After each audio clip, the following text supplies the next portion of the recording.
एकच माणूस आहे, त्याला जर काय जर झालं तर आम्ही तुमच्यावर कंप्लेंट करू, समजलं का? तुमची जुनी व्हिडिओ पण आहे, तुम्ही जर फाईल मारली आहे तुमची जुनी व्हिडिओ पण एकनाथ शिंदे पर्यंत येऊन जाणार डायरेक्ट. बघा तुम्ही फक्त आम्हाला पण बोलतात की तुम्ही कशी माणसं आहेत ना, आमची पण सरकारी लोक आहेत, समजलं का?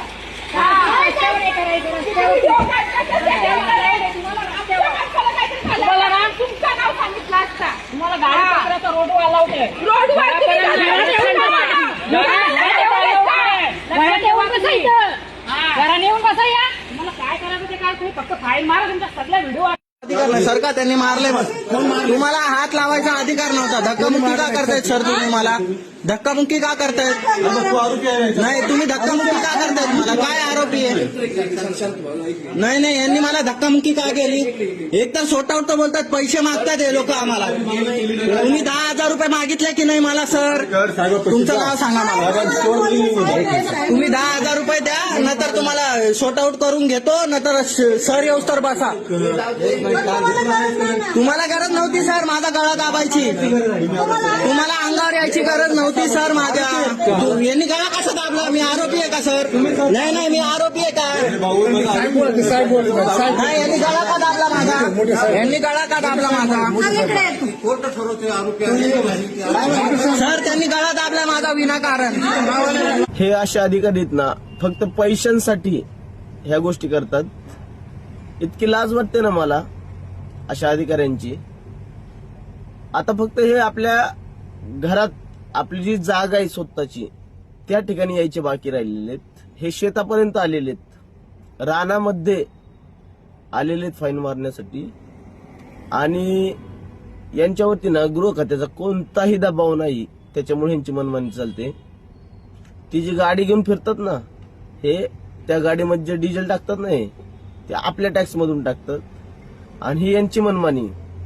हे तलोजामध्ये मी स्वतः बघितलंय. तलोजाची जी पार्किंग आहे त्या पार्किंगच्या आतमध्ये पोलीस येऊन गाड्यांचे नंबर चेक करून त्याच्यावरती फाईन मारण्याचं काम करतात. म्हणजे फाईन म्हणजे पैसे लुटण्यासाठी. त्याच्यानंतर JNPT ला तुम्ही कधी गेला तर JWR ची जी पार्किंग आहे आतमध्ये, एक वेगळी रस्ता सोडून आतमध्ये, तो एक गव्हर्नमेंटचा यार्ड आहे, त्या यार्डच्या आतमध्ये येऊन गाड्या अडवतात. जे कधी कोण JWR ला JNPT ला वगैरे गेलं असेल त्यांना माहित असेल. हे असे अधिकारींना ह्यांच्यावरती कोणताही वचक नाही, त्याच्यामुळे यांचं हे फावतंय. आणि हे फक्त पैशासाठी अधिकारी, जो इमानदार अधिकारी आहेत ना, जे इमानदार RTO आहेत ना, ते असं कधी करू शकत नाहीत.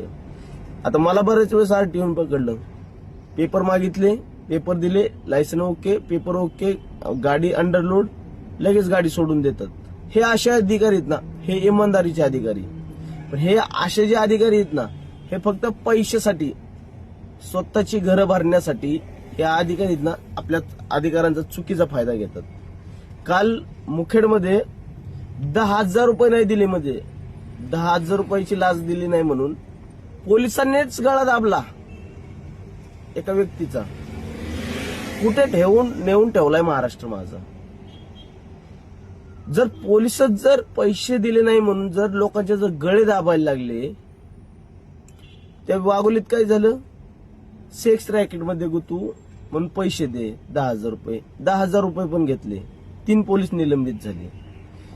ज्यांच्यावरती आपण विश्वास ठेवतो की ज्या पोलीस खात्यामध्ये खूप चांगली पोलीस आहेत, पण असे जे काही पोलीस आहेत ना, ह्यांचं समजत नाही मला. पैशासाठी तुम्ही कोणत्या स्तराला जाताय? तुमच्याकडे लोकांनी न्याय मागण्यासाठी आलं पाहिजे. आज लोक अशा काही अधिकाऱ्यांमुळे ना पोलीस स्टेशनला जायचं घाबरतात. का नको बाबा, तिथे गेल्यानंतर पैसे द्यावा लागतील. हा आता लोकांच्या डोक्यामध्ये भ्रम झालेला आहे. आणि जोपर्यंत अशा अधिकाऱ्यांवरती ना योग्य ती कारवाई होत नाही ना, तोपर्यंत ना या महाराष्ट्रात हे अधिकारी असेच करणार.